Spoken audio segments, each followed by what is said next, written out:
వరుస పరాజయాలు ఎదురైనా లెక్క చేయకుండా దాదాపు 2 దశాబ్దాల పాటు పోరు సాగించారు.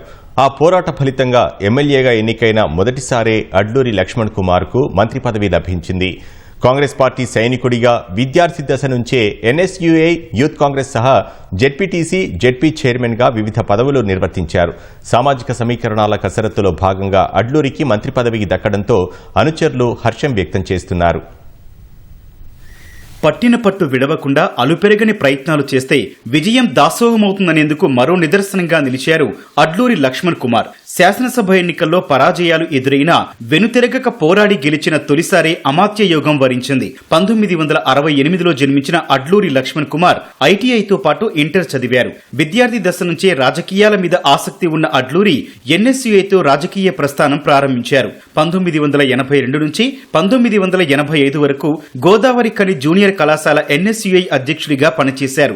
1986 నుంచి 1994 వరకు కరీంనగర్ జిల్లా ఎన్ఎస్యుఐ ప్రధాన కార్యదర్శిగా పనిచేశారు.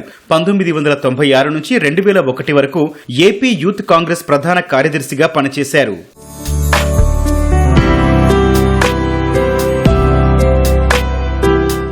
2004లో నందిమేడారం నియోజకవర్గం నుంచి తొలిసారిగా ఎమ్మెల్యేగా పోటీ చేసి ఓడిపోయారు. 2006లో ధర్మారం ఎస్సీ రిజర్వ్డ్ స్థానం నుంచి జెడ్పీటీసీగా పోటీ చేసి విజయం సాధించారు. 2009లో జరిగిన శాసనసభ ఎన్నికల్లో అప్పుడే కొత్తగా ఏర్పడ్డ ధర్మపురి నియోజకవర్గం నుంచి ఎమ్మెల్యేగా పోటీ చేసినా విజయం వరించలేదు. అయితే 2010 నుంచి 2012 వరకు కరీంనగర్ జెడ్పీ చైర్మన్ గా పనిచేశారు. 2010లో మరోసారి ధర్మపురి నియోజకవర్గానికి ఉప ఎన్నికలు రాగా మరోసారి అదృష్టాన్ని పరీక్షించుకున్నప్పటికీ నిరాశ ఎదురైంది. 2013 నుంచి 2014 వరకు ఉమ్మడి ఆంధ్రప్రదేశ్ రాష్ట్ర ఎస్సీ కార్పొరేషన్ చైర్మన్ గా పనిచేశారు. ప్రత్యేక రాష్ట్రం ఏర్పడ్డ తర్వాత 2014, 2018లో ధర్మపురి అసెంబ్లీ స్థానం నుంచి పోటీ చేసి స్వల్ప తేడాతో అడ్లూరి లక్ష్మణ్ ఓటమి చెందారు. 2018 నుంచి జగిత్యాల జిల్లా పార్టీ కాంగ్రెస్ అధ్యక్షుడిగా పార్టీకి సేవలందిస్తున్నారు.